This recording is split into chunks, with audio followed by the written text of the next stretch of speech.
Hey YouTube, SpencerDog24 here with another Porsche 944 video, and today I'm going to be reinstalling my fuel tank. Now, after I got it all cleaned up with the POR 15 system, I went ahead and checked the hoses and needed to replace this one as well as that one due to they were just too brittle to even reuse. So this hose right here has an inner diameter of 16 millimeter. It's nylon braided. This is your fuel expansion tank, which then connects to a 15 millimeter nylon braided hose, and these all connect to your fuel neck filler, except for this one. And so the problem I ran into is this hose right here. I wasn't able to find any 15 millimeter, but I was able to track down some AN10, which has an inner diameter of 14.2 millimeter. So that worked out very well. Now, this foam piece you see right here, the one that is the genuine Porsche part, they no longer make. Now, a gentleman by the name of pfarah77 messaged me on the 944 online forum. His real name is Patrick Farah, and he was doing the same exact job as I was. And he was like, hey, do you know where to get this foam stuff? I was like, no, I have no idea. So basically, 3 days after scouring the internet, there's none of these to be found. But thankfully, Patrick was able to locate something very comparable. This is, I believe it's foam used in aircrafts that also meet the fuel and heat spec that the original Porsche foam had. So he was like, hey, I found this stuff. And I was like, awesome, where do you get it? And he says, better yet, let me cut you out a piece and I'm going to send it to you. So Patrick, once again, from the bottom of my heart, I truly do appreciate you for that. Thank you so much for sending me this. Now, with these little rubber bumper guys, the 4 parts, all basically I did, I just cleaned them up. I got some 3M 80 adhesive spray and cleaned them up, sprayed them down, stuck them back on. They're good to go.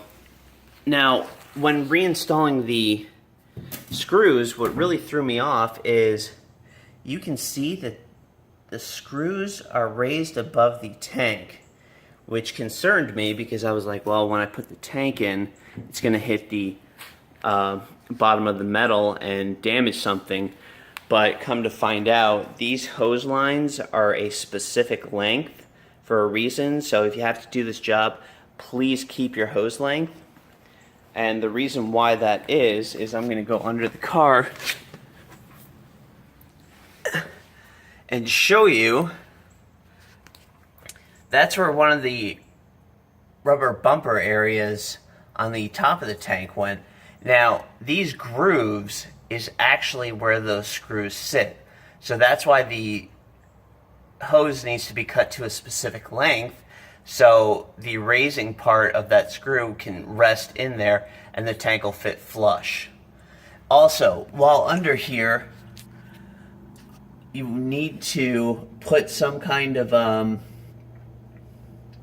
I use windowsill foam or some kind of foam padding so the part of your tank doesn't rest on there. I cleaned up all the old stuff, put a windowsill dressing on there. It's just a regular like PVC foam, and that'll work well. So the only thing left to do is for me to go ahead and get the fuel tank installed. So what I'm gonna go ahead and do is put this guy on there, and I will see you back here soon. So I'm under the car right now, ready to install the fuel tank, but I did want to mention before I even start trying to wedge this tank back in is you want to install the straps that hold the tank in on this side and there we go, this side, before you attempt to put the tank in, because if you don't, the rubber bumper guy is going to get hung up on it and you're just going to have to pull the tank out, put these in. So please, before you put your tank back in, make sure to put these guys back on. And now I'm going to go and put the tank on. Okay, so where I am right now is I have the fuel tank moderately put back in. Now, the problem with this tank is that it fits so tight in the area is that you literally have to get I had to get a floor jack with a piece of wood, and I'm going to jack it up because by hand I literally cannot push it up any further. It just gets stuck. So I'm going to use the assistance of a floor jack to jack it up right now. If anybody knows how to put this in without a floor jack, please leave a comment. I would love to know. Yeah, I would love to know how to do it. But so far, this is the only way I've known how. Up at the top, I've made sure that the 3 lines are coming through so they don't get pinched, and the foam is not getting cut off as well. So things are going really good according to plan so far. So I'm just going to go ahead and jack this guy up a bit. Very slowly.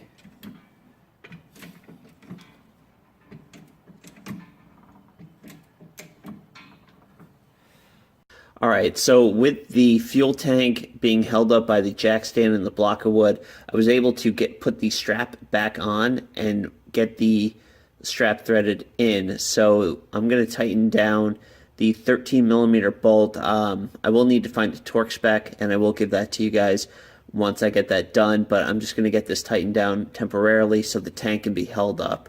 So with my 13mm ratchet,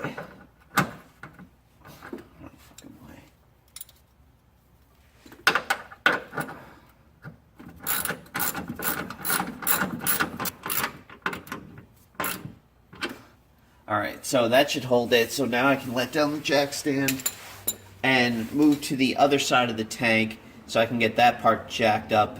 Okay, so what I went ahead and did after I got the other side secured, I got a couple of pieces of wood and the same block of wood, jacked up this side enough to where I could get the strap and the bolt and the washer back in.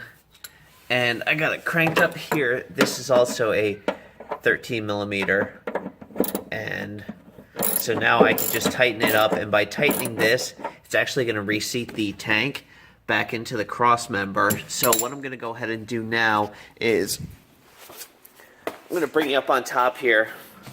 So we got the fuel sending unit right here. Here are the wires that we need to hook back up, and here are the 3 hoses. Now thankfully they have enough space.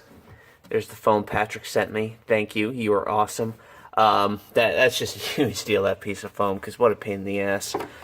This guy gets... God damn it. Alright, this guy gets connected right back here. And these 2 hoses go back into the fuel sending unit, but we're not ready for that. So I'm going to go ahead and